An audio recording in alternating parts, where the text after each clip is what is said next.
Bung Rocky, proyek Multatuli ini sebuah proyek jurnalisme non-profit mengedarkan hasil investigasi mereka seputar bisnis Raffi Ahmad, selebriti yang bakal masuk ke pemerintahannya Pak Prabowo ini.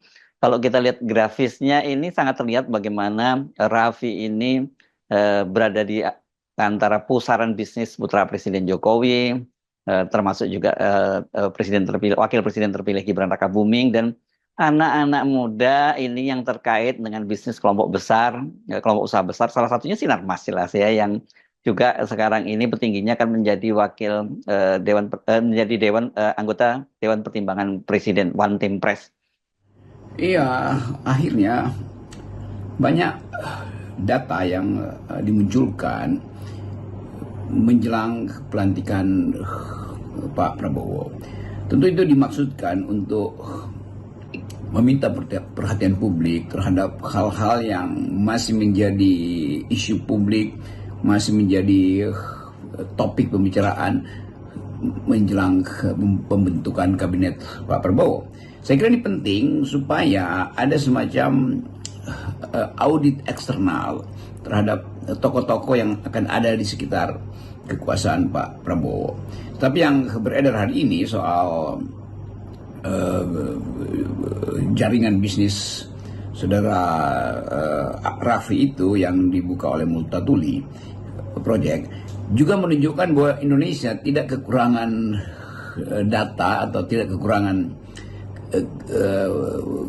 kalangan kritisi yang menginginkan ada transparansi dalam perbisnisan Indonesia. Jadi kaitan antara bisnis dan politik udah lama sebetulnya di riset. Terutama dulu di zaman era Pak Harto ada siapa ya itu wartawan Australia dari Sydney Morning Herald itu David Jenkins. Sehingga dulu ada istilah Jenkins Papers yang memetakan dan membongkar bisnis keluarga Cendana. Dan itu jadi heboh karena mahasiswa selalu ingin cari data-data itu dan dikutip dalam bentuk riset oleh paper-paper yang dulu perspektifnya political economy itu. Nah sekarang kelihatannya pola yang sama juga berlangsung. Setiap rezim tentu ada pola itu, siapa yang mendekati siapa, dalam upaya apa itu penyegokan, pencucian uang, segala macam. Tapi hal yang penting adalah keterbukaan informasi dan proyek Multatuli memulai itu dan bagian-bagian yang menyoroti bisnis anak-anak Presiden Jokowi yang mungkin dapat semacam kemudahan atau dipakai untuk memudahkan bisnis seseorang.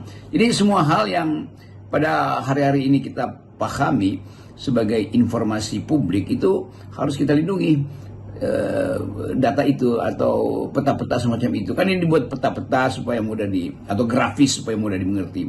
Jadi sekali lagi ini petunjuk awal bahwa akan ada masalah dengan kabinet Pak Prabowo nanti. Kalau pola ini masih menetap dan diteruskan dalam pemerintahan Presiden Prabowo. Sekaligus pesan bahwa peta ini atau jaringan bisnis ini harus dituntaskan problemnya. Apa di situ ada money laundering atau penyelundupan hukum dan seterusnya. Banyak nih yang saya lihat membela Raffi gitu karena dia ini berhasil sukses secara finansial dari berbisnis dan kemudian masuk kategori yang disebut sebagai crazy rich. Mengapa ini kok harus dinyinyiri gitu, dipersoalkan, ini jadi syirik lah kira-kira, banyak yang menyebutnya seperti itu. Tapi kita tahu ini kan Raffi ini ya memang sudah lama jadi spotlight begitu dan dia jelas bukan target utamanya. Yang jadi target utama adalah anak-anak Jokowi yang diduga melakukan pencucian uang melalui bisnisnya dengan Raffi. Saya kira itu sebenarnya targetnya ya. Iya, berbisnis itu bagus karena itu menimbulkan persaingan yang jujur. Tapi sebetulnya kalau persaingan itu sekedar didasarkan pada akses pada kekuasaan, maka di situ akan ada ketidakjujuran tuh. Kalau persaingan itu hanya dimaksudkan di antara kelompok yang oligopolistis sehingga menutup